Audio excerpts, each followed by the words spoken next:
Welcome back to the channel. I'm Kobe with Pedalworks MTB. We're going to do something a little bit different. All right.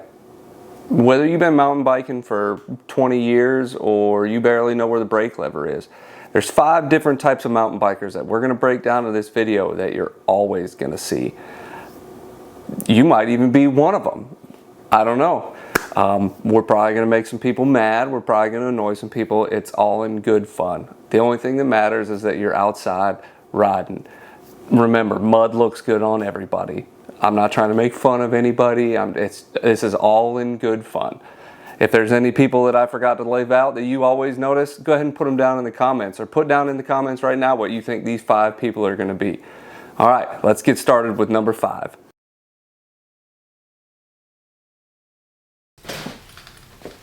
Hey man, what you up to? Yeah, just getting my bike ready to go ride. Man, I remember I had to get my bike ready to go ride. To ride at Whistler. Yeah, to ride at Whistler. All right, number 5 on our list.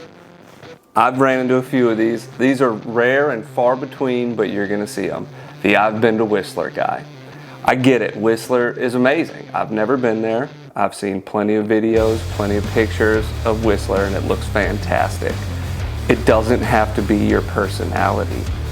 A Whistler guy is just like a vegan or a CrossFitter. If they've been to Whistler, they're gonna find a way to bring it up in every single conversation. Hey man, I just had this really good cup of coffee this morning. Yeah, I remember when I was in Whistler and I had this really good cup of coffee. The Whistler guy will find a way to work Whistler, and the fact that he's been there into every single conversation, it doesn't matter. If you've been to Whistler, you'll know it. You know a person who has been to Whistler, and they make sure that you know that they have been to Whistler.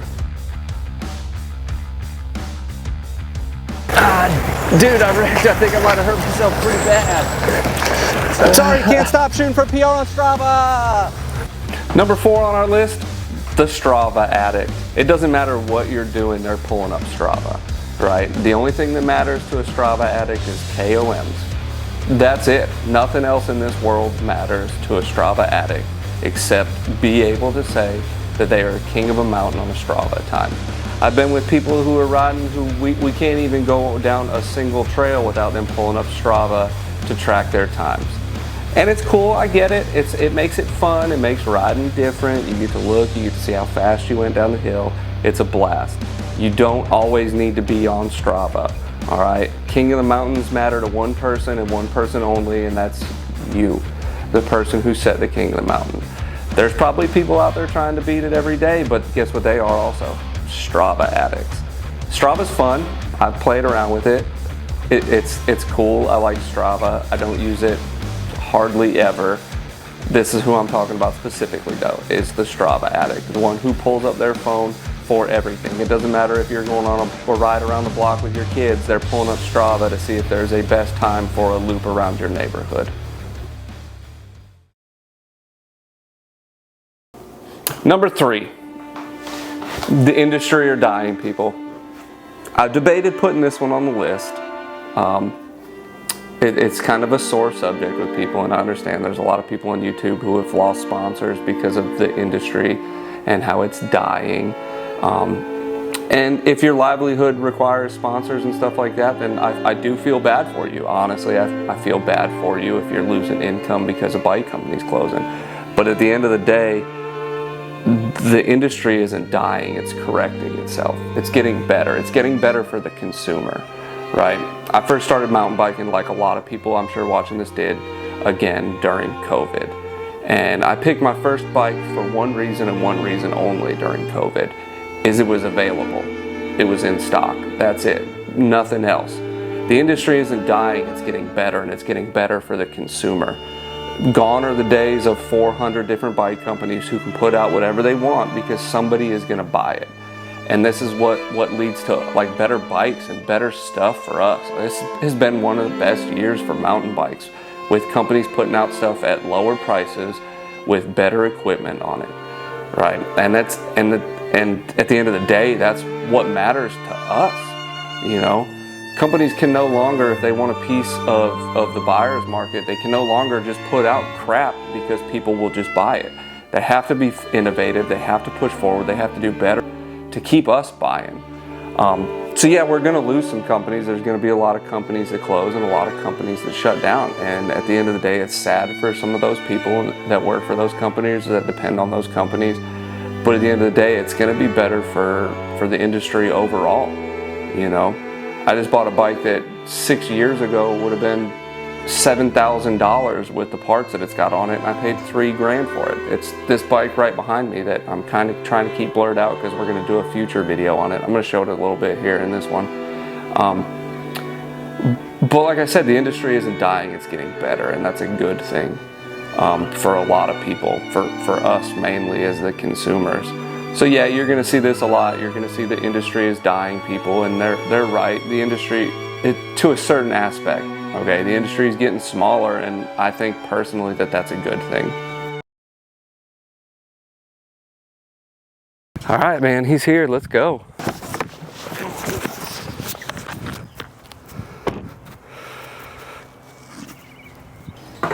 Dude, what are you wearing? What, man? It's my riding gear. We're just taking the kids on a ride around the block, man. Yeah, that's cool. I know we're just taking the kids around the block. You can never be too safe.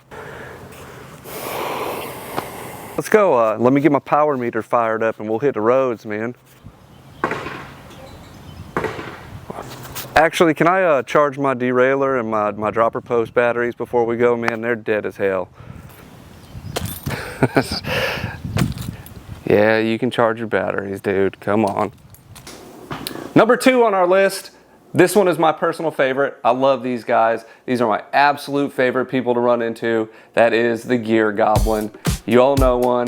I like to call them Gear Goblins. That's dudes who their gear matters more than life itself. This person is gonna go on a green trail with you, but he's gonna have on shoes, pants, knee protectors, elbow guards, gloves, a chest protector, a full face helmet, goggles. He's gonna have his power meter fired up. He's gonna be tracking everything he's doing.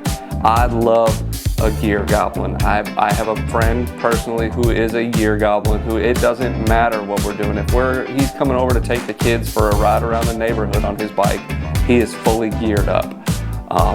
This person will spend more on equipment than they will on their actual bike. It doesn't matter to a Gear Goblin. They're gonna be fully decked out. They're gonna look like they're getting ready to do Red Bull Hardline or Rampage every single time they go out. It doesn't matter where you're riding. If you're riding a local paved park or a pump track, they're gonna be fully decked out in gear. Love these guys. No hate whatsoever for these guys. These people are the best. And let's go ride. So that thing got aluminum rims? Yeah, it's got an aluminum rims. What's that cable thing that it uses to shift? Yeah, it shifts with a cable. Ugh, does your group set have an S in it? I mean, yeah, it's an SLX group set. Oh man, you can't ride with that cheap ass bike. Who cares, man? Let's go ride. I don't care if I scratch this thing. And number 1 on the list, I'm sure you know what I'm about to say, but we're gonna talk about them anyways, the Bike Snobs. Listen, I'm all about it. If you can spend $15,000, $20,000, $25,000 on a bike, go for it. It really doesn't bother me at all. I do like a Bike Snob. I do like a nice bike, and I like looking at a nice bike. But at the end of the day, it doesn't matter. Whatever bike you have that can get you out and that works is fantastic.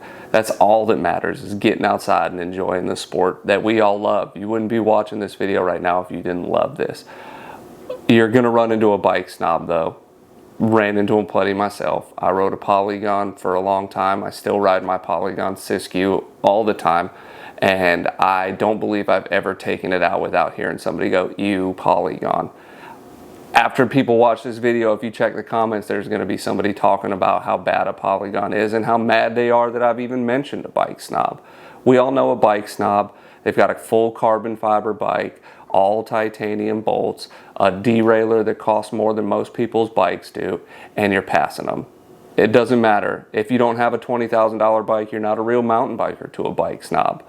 These guys are number 1 on this list for a reason, because you will see them all the time. I promise you there will be somebody in the comments that's complaining about this part. But again, it doesn't matter. Whatever gets you out on the trail, that's all that matters. All right. I'm gonna let you guys in on a little secret. This bike is just as good as this bike for 99% of people. You're gonna see them on Facebook, on Instagram, on TikTok, on YouTube. Bike snobs are everywhere. All right, they are a proliferation in the bike industry, and you will see one, I promise you. But again, at the end of the day, it doesn't matter. Whatever gets you out on the trail and gets you riding is perfect. I was just as happy riding my $1,200 Polygon as I have been riding this bike behind me, and it was a little more on the expensive side. All right, and we'll talk about it again later on in a different video, because I can show you how to get a really nice bike like this for a little bit cheaper, which helps out. You can keep the bike snobs at bay a little bit, but I promise you they're coming for you, just like The Walking Dead.